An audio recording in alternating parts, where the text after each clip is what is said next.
Rafale വൻ ആക്രമണം നടത്തുമെന്ന് ബെഞ്ചമിൻ നെതന്യാഹു പറഞ്ഞിരുന്നു. റഫ അഭയാർത്ഥികളുടെയും അശരണരുടെയും താവളമാണ്. അംഗഭംഗം വന്ന കുഞ്ഞുങ്ങളുടെ താവളമാണ്. അവരെല്ലാവരും റഫേലാണ് സുരക്ഷിതത്വം തേടുന്നത്. അവിടെ ആക്രമണം നടത്തും എന്നാണ് ബെഞ്ചമിൻ നെതന്യാഹു പ്രഖ്യാപിച്ചത്. 2-3 ആക്രമണങ്ങൾ റഫേൽ നടത്തി.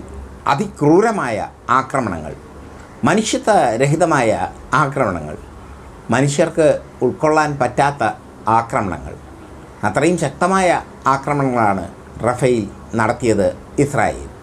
പക്ഷേ ഇനി റഫേൽ തൊട്ടുകഴിഞ്ഞാൽ വിവരം അറിയും എന്നുള്ളത് ഇസ്രായേലിന് ഉറപ്പായി.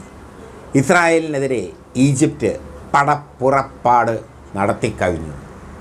വൻപിച്ച കരസേനയാണ് ഈജിപ്റ്റ് അണിനിരത്തിയിരിക്കുന്നത് ഇസ്രായേലിനെതിരെ.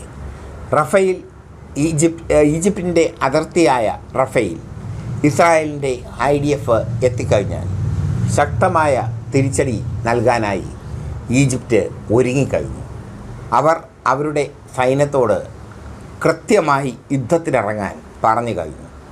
അതുകൊണ്ട് തന്നെ റഫേൽ ഇനി ഇസ്രായേൽ കടുക്കും. റഫേൽ ഇസ്രായേൽ ആക്രമണം നടത്തുന്നത് റഫേൽ ഹമാസ് ഉണ്ട് എന്ന ന്യായം പറഞ്ഞാണ്. റഫേൽ ഹമാസ് ഇല്ല എന്ന് ഈജിപ്റ്റ് പറയുന്നു. റഫ അതിർത്തി വഴി അഭയാർത്ഥികൾക്ക് ഒരുപാട് സഹായങ്ങൾ ചെയ്യാൻ പറ്റുമെന്ന് ഈജിപ്റ്റ് മാത്രമല്ല ലോകരാഷ്ട്രങ്ങൾ പറയുന്നു. ഇസ്രായേലിൻ്റെ ലക്ഷ്യം ഹമാസാണോ അതോ മുസ്ലിങ്ങളാണോ എന്ന ചോദ്യം വീണ്ടും ബാക്കിയാകും. ഹമാസിനെയാണ് തോൽപ്പിക്കേണ്ടതെങ്കിൽ ഹമാസിനോട് പോയി നേരിട്ട് യുദ്ധം ചെയ്യുക. റഷ്യൻ യുക്രൈൻ യുദ്ധം എടുക്കുക. അവരുടെ ലക്ഷ്യം സെലൻസ്കിയാണ്, സെലൻസ്കിയുടെ സൈന്യമാണ്. സെലൻസ്കിയുടെ സൈന്യം നാറ്റോ രാജ്യങ്ങളുമായി യോജിക്കുന്ന അവസ്ഥ വന്നപ്പോൾ സ്വാഭാവികമായും അവർ യുദ്ധരംഗത്തിറങ്ങി. ഉക്രൈൻ പിടിച്ചെടുക്കുന്ന സ്ഥിതിവിശേഷത്തിലേക്ക് പോയി.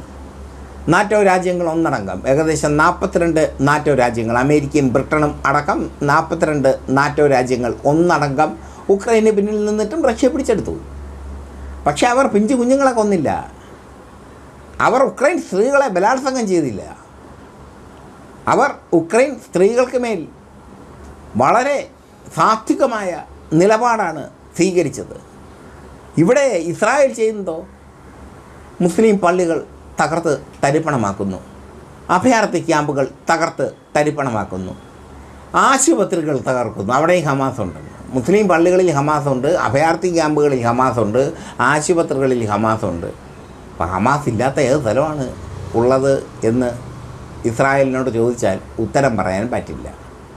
ചുരുക്കത്തിൽ റഫേൽ ഇസ്രായേൽ ഇനി കളിച്ചാൽ അത് തീക്കളിയായി മാറും. ഇസ്രായേലിനെതിരെ ഈജിപ്തിൻ്റെ വൻ പടപ്പുറപ്പാട് തുടങ്ങിയിരിക്കുന്നു. ഈജിപ്റ്റ് കരസൈന്യം തയ്യാറാണ്. റഫേൽ ഏതെങ്കിലും അഭയാർത്ഥികളെ ഇനിയും തൊടുകയാണെങ്കിൽ, 2-3 പ്രാവശ്യം ഒന്ന് ചൊറിഞ്ഞിട്ട് പോയി, ഇനിയും ചൊറിയുകയാണെങ്കിൽ അത് അവസാനം ബെഡ്സോറായി മാറും. ബെഡ്സോർ എന്ന വാക്ക് പ്രേക്ഷകർക്കറിയാം എന്ന് ഞാൻ വിചാരിക്കുന്നു. ബെഡ്സോർ എന്ന് പറഞ്ഞാൽ ഏറെക്കാലം കിടക്കുന്നവർക്ക് വരുന്ന പുണ്ണാണ്. അത് മാറ്റാൻ പ്രയാസമാണ്. അതുപോലെ റഫേൽ ഇനിയും ഇസ്രായേൽ കളിച്ചു കഴിഞ്ഞാൽ അത് ഇസ്രായേലിന് ബെഡ്സോറായി മാറും. ഏറെക്കാലം പൊറുപ്പിക്കാനാവാത്ത മുറിവായി മാറും. ആ മുറിവിൽ നിന്ന് പുഴുക്കൾ അരിച്ചരിച്ച് ഇറങ്ങും.